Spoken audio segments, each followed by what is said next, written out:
So can you tell us what branch did you serve in?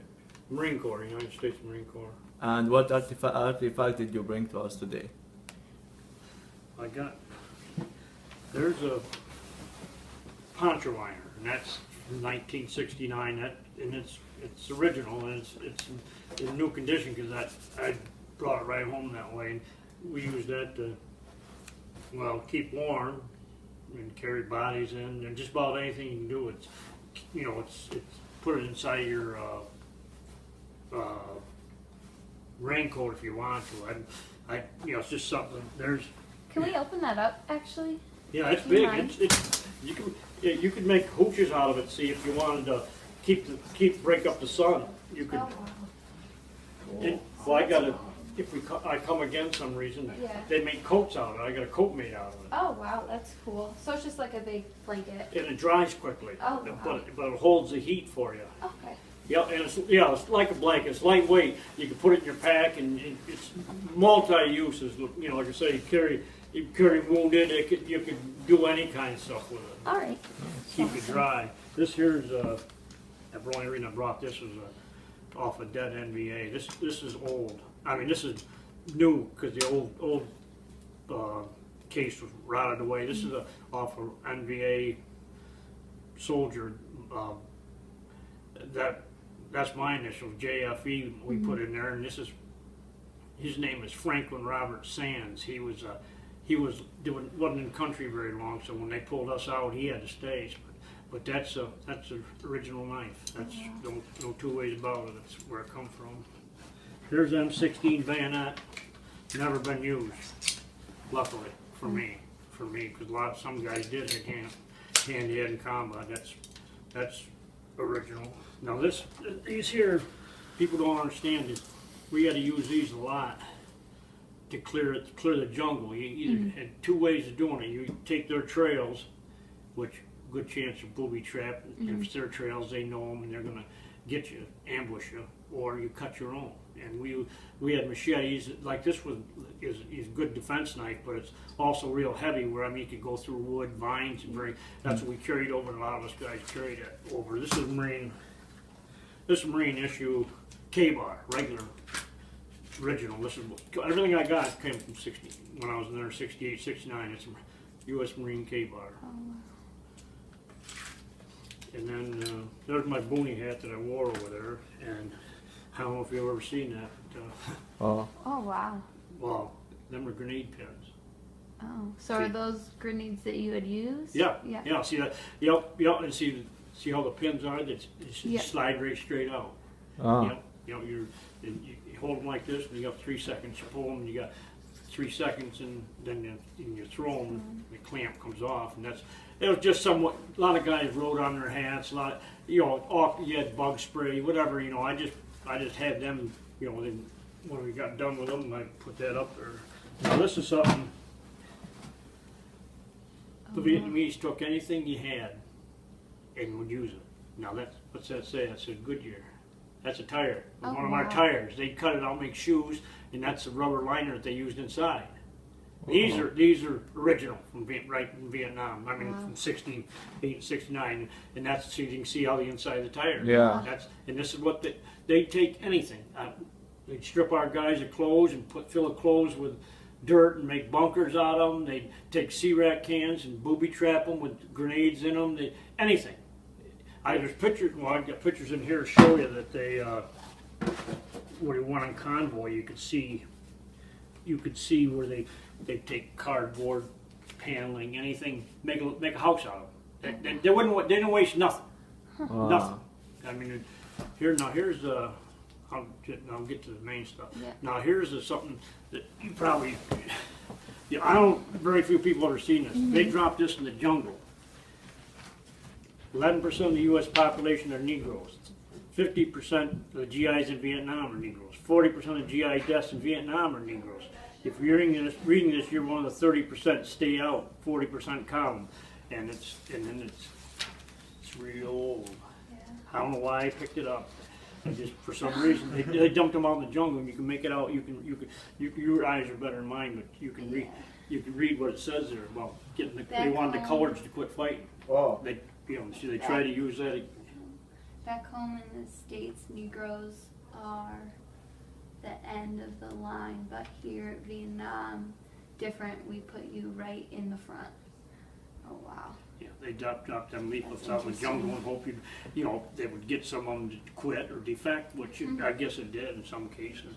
Now that's something I don't know if you'll ever find that. Yeah. As far as I know, it's rare. And then I got something else that might interest you guys. If it's in this one. Yeah. Now see this, they wouldn't give us money over in Vietnam. Oh, really? These are military payment certificates. It's 5 cents. You know, it's money they use you to spend over there. If you had greenbacks over there, it was like gold. You get anything with real green money. But this is what they give you. That's a 5 cent and a 10 cent. But you know, it went right up in $10. But we never got any money because we were never in the rear area. We never seen any money. Yeah. Never had any. That's interesting. Yeah, that's me. We were in the rear area. Let's put a showboat and put a show on. Them two. That guy there was 18 years old from Alabama. Wow. That's how young some of these guys were. Yeah. There's what was the potbelly pigs? You ever seen them? See, this is any chance we got near water. Guys, we take take a bath because you'd be in your clothes for days, months. I mean, it rot right off you. See, and that's where this was a supporter on a village, so we got in there and went swimming. But something else I'll show you. Now there's typical. That's the kind of gear you carried. Like I say, I probably carried 180 pounds or more with ammo, whatever. I couldn't do it today if I even thought about it. You know, no way. But that's me there. I had a radio. See, I got smart. You get the radio, you don't have to carry as much ammo, and you don't carry 16. See, you carry a 45. See, everything balances out. Like if you're haven't got a radio, maybe you're carrying a can of 50 caliber ammo, or everybody, or a mortar round. See, everybody distributes all the stuff, but a radio guy, once you've got your pack, your radio takes up so much room, and I'll tell you another thing I learned after I was there a while. In a radio, there's catch-22. You got an antenna coming up. That's a target. They like to knock you off, and if you're close to, usually if you're a radio, there's a big boy officer near, so they like to get them. On the other hand, if you're with a radio, you're protected. You're on the inside because usually that's like a command or a command center where you have more people around you, so you have a little more protection. So what was your daily life there, like in service, while in the service? What was what? Your daily life. Like what did you do all day when there was mostly humping. Yeah? About 16 hours a day. I remember you probably get, I'd say 4 hours sleep at night. You'd be on, usually it was 2. You'd be on you get 2 hours, either you start out 2-hour watch, and then a guy would leave you, and another one would leave him, or else like sometimes you'd be stuck in the middle. You get 2 hours sleep, and then you get woke up, you'd have your 2-hour watch, and the next day. That's what you average, because usually humping all the time in the jungle usually. So see this? I was telling somebody about it. So, what this is isn't a bomb. This is EOD guys, explosive demolition ordnance experts.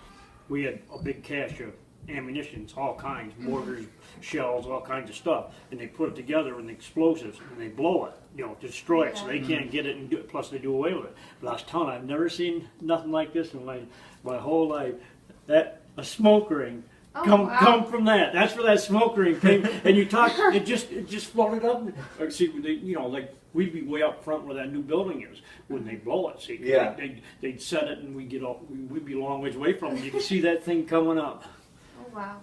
Yeah, that kid I happen to remember his name, from Altoona, Pennsylvania. This was on a hospital ship, USS Sanctuary. I've got patches, but I didn't bring them with me. I was on that because see, a lot of guys didn't get malaria. They got FUO, fever of unknown origin. They don't high fevers and stuff, and diarrhea and stuff, but it wasn't malaria. Gotcha. And see those two? That's jungle rot. Oh wow. See, when you get going through elephant grafts, some of that stuff's 8 foot high, and the stuff just cuts you. And in the jungle, you get infected in a hurry. I mean, I mean, I had it on my face. I mean, a lot of guys. See, this was up on the DMZ. Uh-huh. See, we're down in rice paddies, you didn't get that stuff. See, a lot of guys don't even know what you're talking about. But oh yeah, see, there's that air paneling where they land, planes land in and out. I don't know where. See, I was in 13 operations, but you never knew where you were. They didn't tell you till months or weeks later you found out where you're at. Now this is going through Cam Low is a village. We were on patrol through there. His name PFC James Hanley. You'll see. One reason I can remember so well because he played guitar. for Tennessee, he played guitar. Crazy as it may seem. This is where, like I say, we're around the village and we could go swimming, and anytime you could get clean, get Go the in and scrub get all. clean. See, because if you, well, for instance, once in a while if you got lucky, they pulled you out of the bush and you rode convoy. Convoy is like Route 9, Route 1, where they'd haul ammunition, diesel fuel, whatever it may be, and you'd ride shotgun, protect it, suppose. Yeah. Well, the soil is red.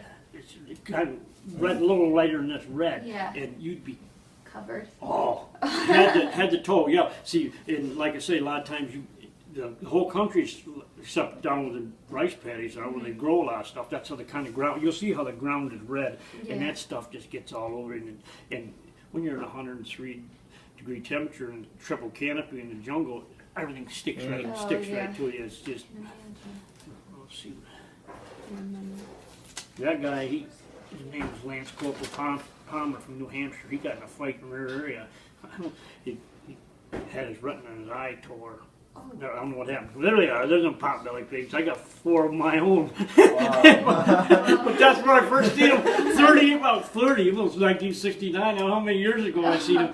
And yeah, I've got 4 of them up to my house. Funny things that, you know, there's some of them running there. There's a village, and we're on patrol going through there. See, now this is a fire sport base, artillery base, and something I wanted to show you on there. Well, maybe it isn't on this one. We're eating watermelon. Yeah, right there, watermelon. See, they bring in stuff. They bring in like a pound of beer. Oh man, we're gonna. You end up with 1 beer for all the guys when they divide it up, you know, because it looks like a lot, but it doesn't. But was I going to show you something else I've seen here?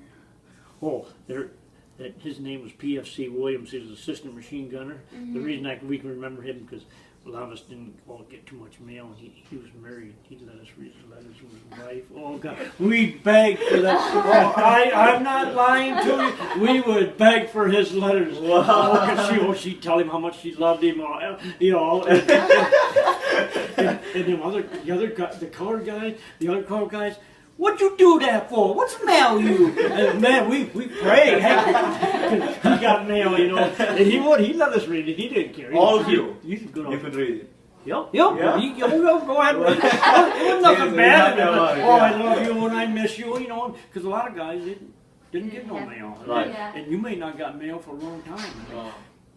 You may not. You'd be weeks or a month out there, and then all of a sudden they'll come in with.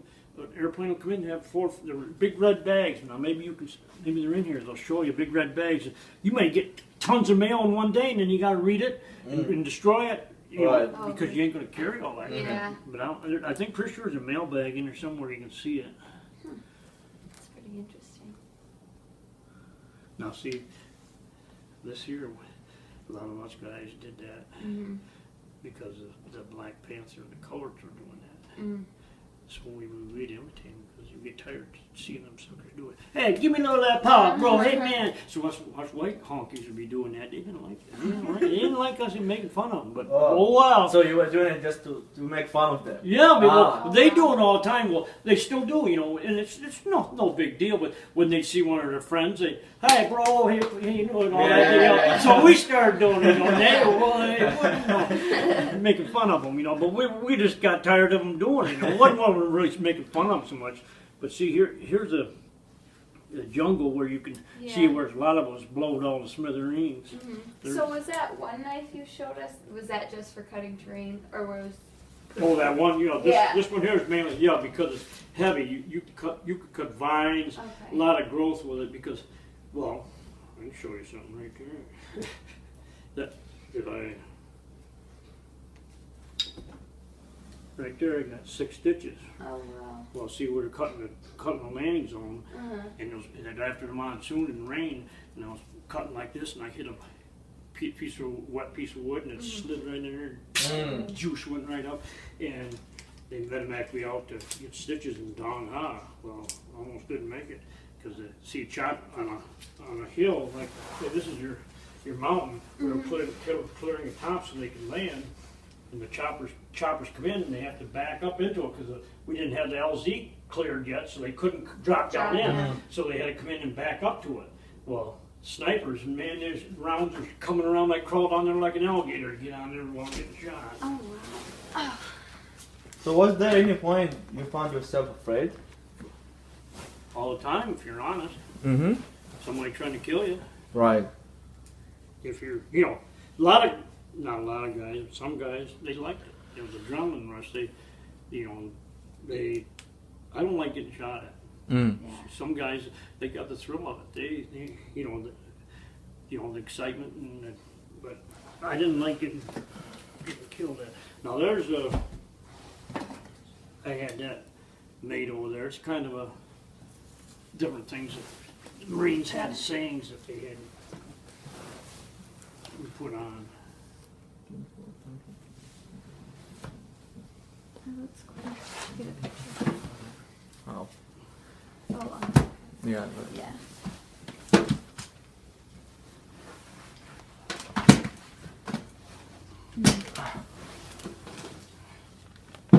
All right. Okay. Now there's a guy right there. A lot of people don't know about it. It's called the bamboo viper. We call him step and a half, 18 inches, because that's about how long he is. 18 inches. He bites you. It's about how long you got. Oh Wow. wow. There's an anti-venom for it, but it was in the big cities, Da Nang or Saigon. We had one corpsman night. We were setting up at night, and he got bit. And by the time they medevaced him out, he brought the farm. Yeah. Yeah, because you don't have no anti-venom for them. Yeah, they're very deadly. We come across them all the time. We just what can they do us? We're in Vietnam. What the heck can scare us any worse? So did you see more people going home for medical reasons, or was it because they were getting killed? What do you? Did you see them go home more because they were getting sick or injured, or was it because they were just kind of dying? Well, most of them are going home because they were wounded. Yeah. Wounded because even then you didn't go home unless you were real bad. Yeah. Because if you won't say I was shot in the leg, No. you have to be wounded 3 times in the Marines to get pulled out of combat to begin with. Huh. And it's got to be serious enough where, like I say, sure, if you're going to be in rehab for a long time, they ship you back to the States. But no, if you've got something minor, no, a lot of guys are right back in afterwards. No, the ones that got pulled, like you said, went home were either dead or real bad shape. Matter of fact, when I reported to duty in my unit, I asked the guy, he was a sergeant, I said, how come you got a desk job in the rear? He said, because I was wounded 3 times and I shot my mouth in the rear. He's lucky to be alive. And more power to him, he got a rear job.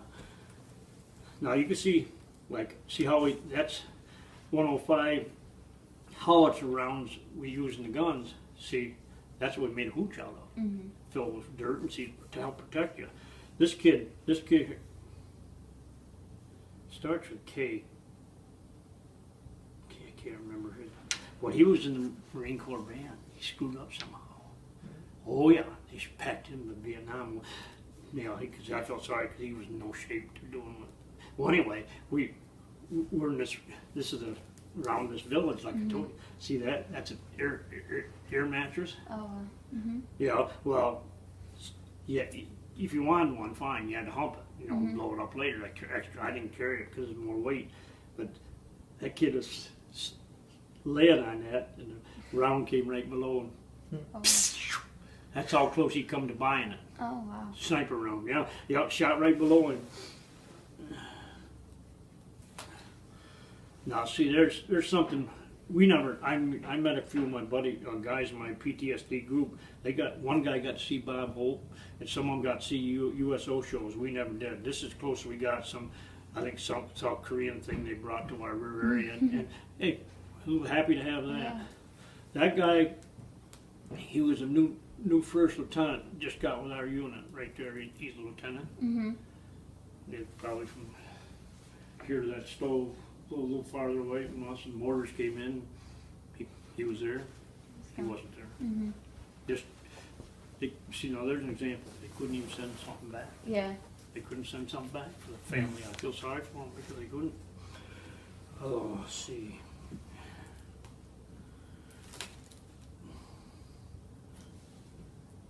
Yeah, well, there's a better picture of the watermelon, and we even had a trash can up on this fire support base. I mean, let's see.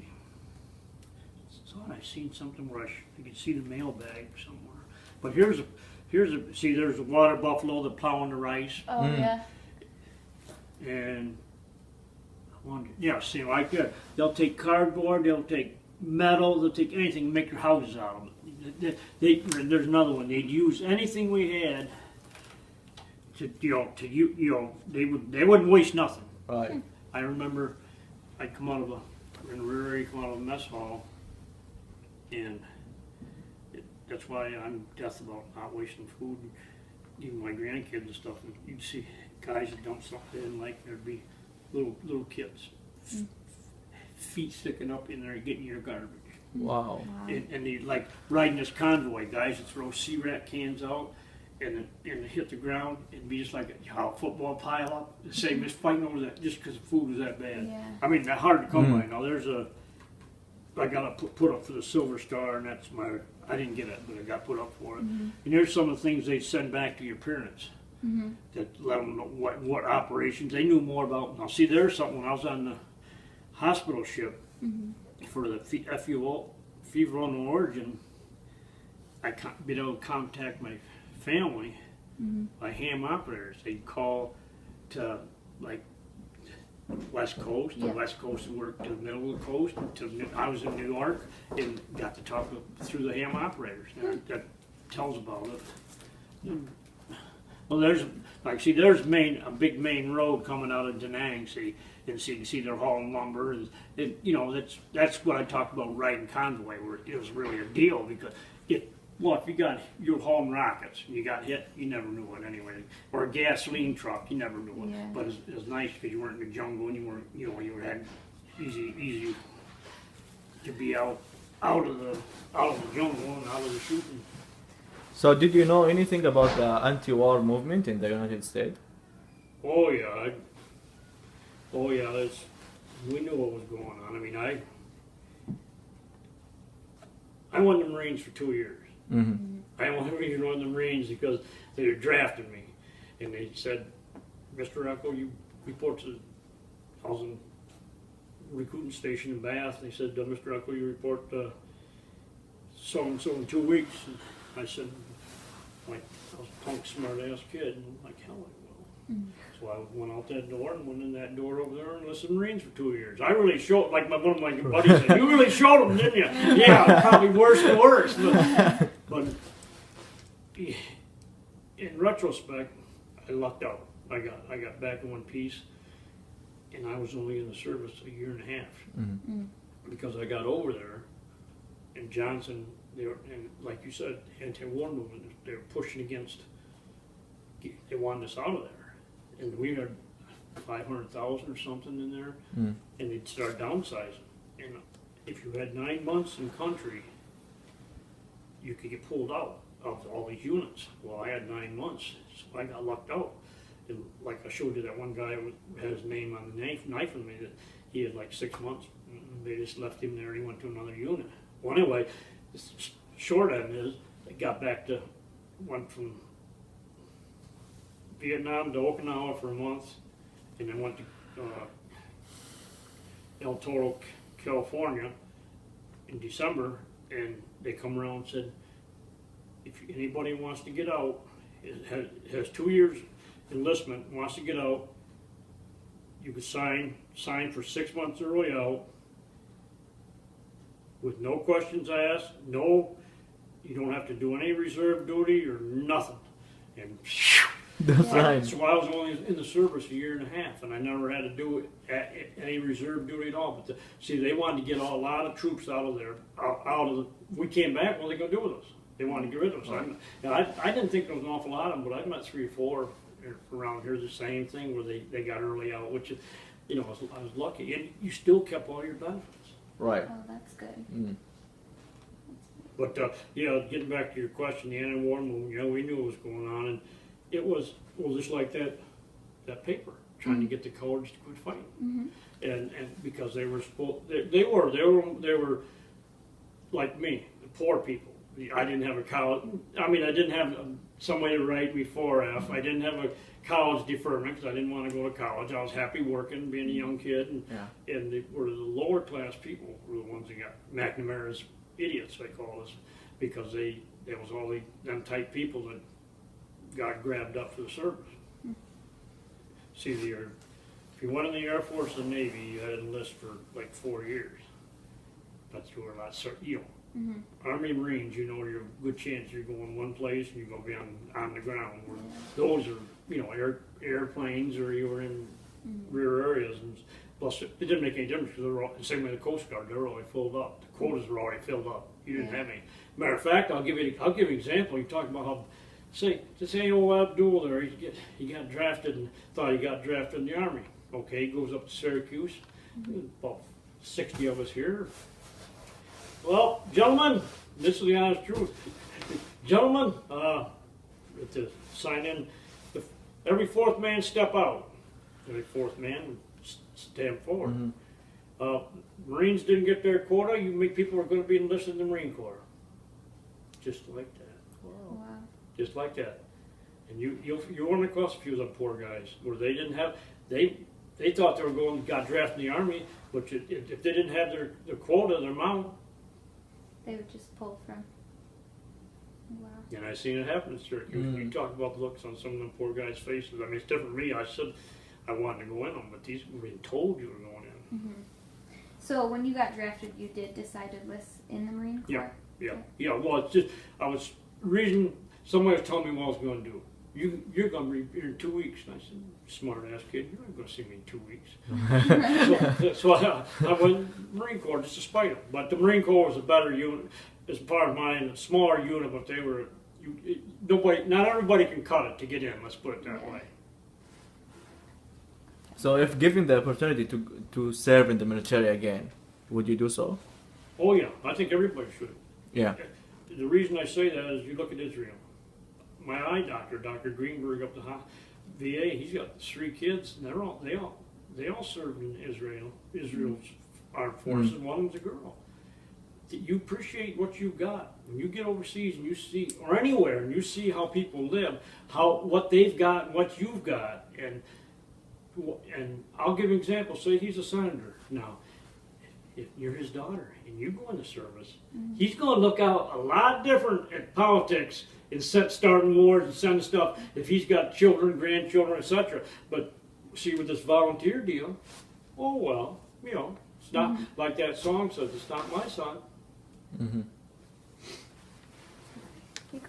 Yeah. Honestly, say there was percentage you got people that got sent back that wasn't combat hurt. There was one guy, we had a bunker we sleep on and under, and up on top was a machine gun bunker, and we had the monsoons and the sandbags started sliding. It caved in on him. Everybody was out except for him. Caved in on him. His name was Lance Corporal France, and we started pulling all the sandbags off, and they got him out, and he was about that color, blue. And they watched him do a tracheotomy, you know how to do what they did with a pad and everything else, and I think he made it. They flew him out, but I mean, that was the same way with the snake bites. A lot of guys, you know, in one, I can tell you another one. We were on a fire support base, and this was a young kid. He wasn't there very long. I don't know his name. Freckle-faced, red hair. He had a white phosphorus grenade. You know, white phosphorus. It burns right through you. And somehow he tripped his own grenade. It was out in front of us. hole, and I could still hear him screaming. Could see that burns right through it. Don't stop. The only way you stop is slow it down with water. It still don't stop. Yeah. Yeah. Gee.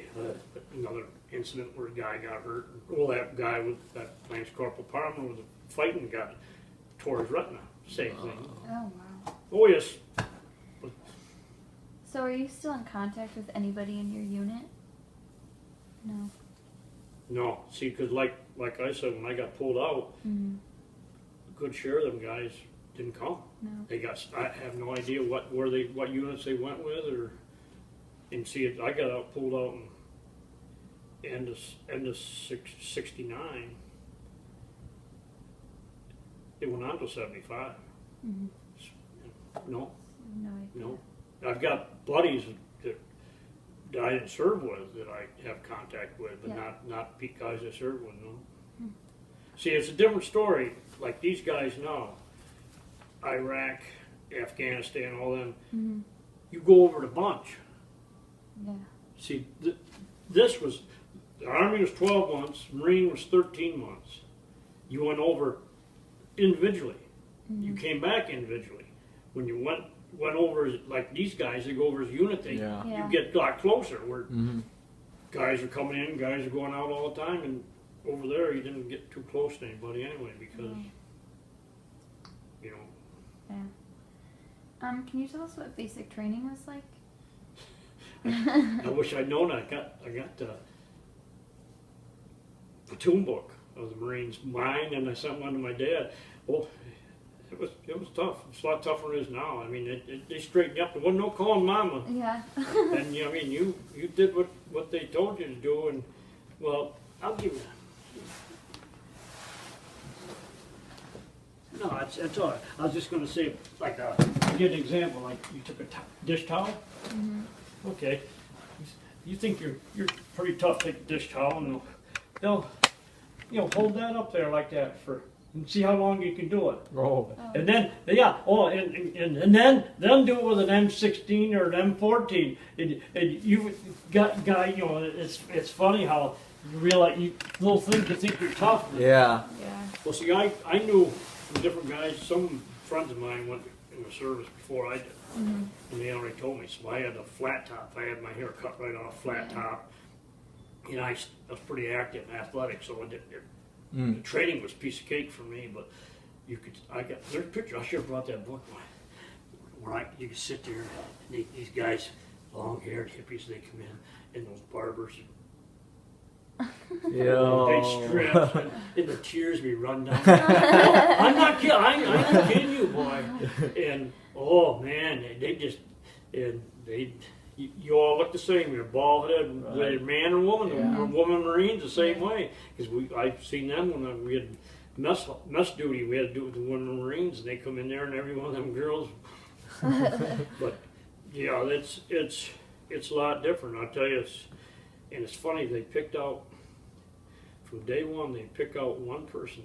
Like I said, they pick you out. Mm-hmm. They're going to make an example of you every day Gosh. to try to break you. Mm-hmm. And of course, you're seeing her getting rode on and after, doing extra push-ups, whatever it may be, brings you in line, And you ever, so try to think what else I could tell you. Well, you talk about people getting hooked on smoking. Mm-hmm. Well, see, the smokers, the smoking lamps lit. If you had a DI that likes smoked, he let the smokers, they come out. Of course, you have hypertension, you have a cigarette, you'd have to feel stripping and all that, but you got a break. You got out of the squad bay and everything else. So a lot of us became smokers just to get that extra break. Yeah. But here's something people don't realize. In basic training, we were eating 1952 Korean sea rations from Korean War. Okay, in Vietnam and basic training. Mm-hmm. Okay, they were issued cigarettes. Oh. There were cigarettes in there: Lucky Strike, Salem, Chesterfield, and Campbell's, 3 packs. Mm-hmm. How could they not, cover any kind of smoking illnesses when they issued this stuff? Yeah. Yeah. Huh. I mean, they did away with it eventually, but that was something that amazed me, Yeah, no, basic training was, well, we got one guy in our group, PTSD group, and he's a big guy now. But then he wanted to get in the Marines. The Army turned him down because he's so big. And the Marines take you anyway. And see, he had to go into conditioning platoon. He couldn't keep up with the rest of them, so he had to, what they do is, you're on lettuce, cottage cheese, stuff like that. You're not getting the stuff to bring you down in weight. And Jimmy, his name's Jimmy Clark, he did it. I mean, you spent, say basic training was 8 or 10 weeks, he probably spent 13 or 15, but he cut it and made it. Oh, wow. You know, there's one guy in here that I can show you. You wouldn't believe he's 300 pounds. Egan, no, he was. His name was Egan. And you wouldn't, because I showed it to Jimmy at our group one day, because he said couldn't, the Army turned him down, he couldn't get in, and how he made the Marines, and we were, glad he could cut it. But I took him into him, showed him that one guy that was the same way. You wouldn't, right there, that guy right there, Egan, from New York City. 300 pounds and he went in the service. Look at him. Oh, wow. Wow. Yeah, He's tall, too. you're in the best shape you'll ever be when you come out of basic training. I mean, because Right. all you do is work out. I mean, it's. Yeah. Do you I'll give think, you an example. I was just to my doctor yesterday. And I'd lost 20 pounds. I don't know. I've been sick and everything. I went down to 168. Back in 1969, I weighed 159 pounds. oh, wow. You see everybody in them, how skinny we are. Yeah. You never got enough to eat. You never got enough to eat. I mean, we'd get in the rear area, we'd cut through the concertina wiring into the mess halls and steal like big cans of tuna fish. You'd get a can of mayonnaise and mix together, eat them, or you'd get whatever you could find, because you never got enough to eat. You never. I mean, well, there's something that, getting back to what I was telling her about wasting food. We were on a fire support base, and the monsoons come, and they get a heavy cloud cover. Choppers can't come in. You can't come in and resupply it. We ran out of food. So, of course, a lot of the guys, they call them ham and eggs and like peanut butter, different things they throw over the fire base off the side.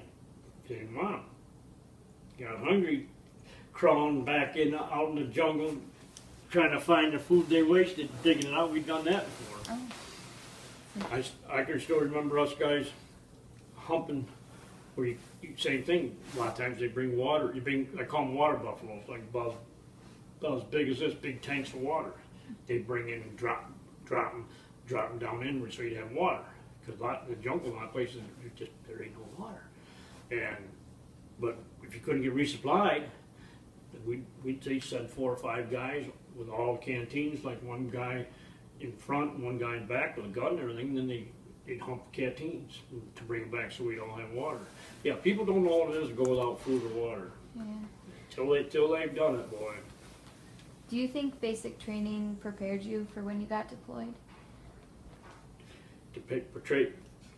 Prepared me for what? For like when you went over? Somewhat, but not as much. Not anybody. Most guys will tell you, because you see, you didn't go to basic training. Was just basic training. Everybody's trained like Marines. Are all trained as riflemen. That's what you train everybody is, whether you're a doctor or a wireman or whatever. But then you had to go to advanced infantry training. That was in North Carolina. Then they sent you to California for warfare, jungle warfare, and then right over. And no, you thought you had enough. That's you got a very good point that just brought up. See, that's what happened to NFG. They call them new blank guys, over there. And if the majority of guys got killed over there, were only there from 1 to 3 months. And the reason they got killed because they're new. They didn't pick up. You had to pick up real quick. You had, like him. I had learned from him real quick the tricks of the trade and what to look for. And if he didn't have the help or he didn't pick up quick, It's gone. Yeah. you bought the farm. Well, see, a lot of times, well, let's use you for an example. You've been there 10 months. Why should you walk point? You've done your time in there. The new guy walks point. But again, if the new guy walks point, he doesn't know what's going on. He can get you all killed. But again, you know, it's just the way it was. Mm-hmm.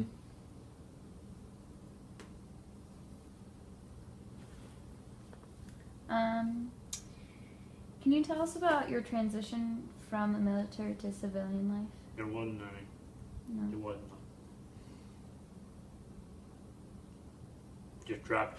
I didn't have, same thing. I never knew how much money I had. They says, you want to go? You said you get your, I signed the papers. I was 6 months. I got out 6 months early. He says, you want to go home? I said, yeah, I want to go home the fastest way I can. And so they got me a plane from there to Syracuse, and I can't remember how I got from Syracuse to back home, but I never seen any money. But if I'd head down again, I'd probably take a train and go across country nice and slow and enjoy it. Yeah. But yeah, there was no change. You were, let's just say, you were there and you were here just like that. And see, there's guys that, I mean, when you were out, I mean, guys are, you know, killing other people and doing stuff, and you just don't bring somebody out. And I mean, some guys had awful sharp, you know, tempers. I mean, they were, well, not on edge, let's put it that way. When you're worried about something getting killed all the time, you're, you know, you're on edge. What did you do after when you came home? Like, Well, see, guys like me, a lot of them had jobs. They had to guarantee them your jobs. But Yeah. I went right back to work where I was. what did you do? I was something they don't even have anymore. You wouldn't. I don't think you know about it. They call Riddler. You shake champagne. They don't do it anymore. They filter it. The champagne bottles are upside down, and you have to turn them every day, one turn. It gets the sediment in the bottles to settle in the neck, and then they go down. They go down. That's all changed. They go down and they freeze the neck of the bottle, then pop the sediment out, and fill the rest of the champagne and recork it. And that's. But the riddling tables, that they call them. That's what I used to do, and then they did away with that. And then I worked there 27 and a half years. Interesting. So, if you had to advise anyone who want to join the military, what would your advice would be? Think real long and hard. I mean, anybody nowadays, once you sign, they own you. See, this is an example of the way that when you're like World War II, them guys, they were there till they were there. We at least got out 13 months. Look at these guys in Afghanistan and Iraq. 5, 6 tours. You come home for 2 weeks, they send you back. It's a good. Don't get me wrong. You see parts of the world. You get an education. You travel. You got medical. But again, depending on what you're in, Of course. yeah, you want to think twice about what field you're going into. And it's to me, to eliminate that kind of a problem, had a draft. You'd have more than enough people, and then you had 2 years. They'd be ones that want to stay could. You'd have new ones coming, and I think if people were looking out, you know, have a different outlook for their country, if they had a even if they don't want to go in service, go in the Peace Corps.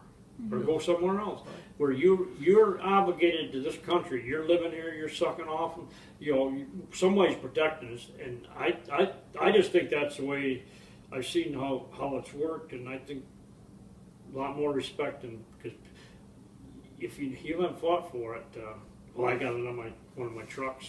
If you haven't fought, freedom has a flavor that the protected will never know. If you haven't fought for it, you don't know what it's like. Sure. Guys don't know what it's like to get shot at. Shot.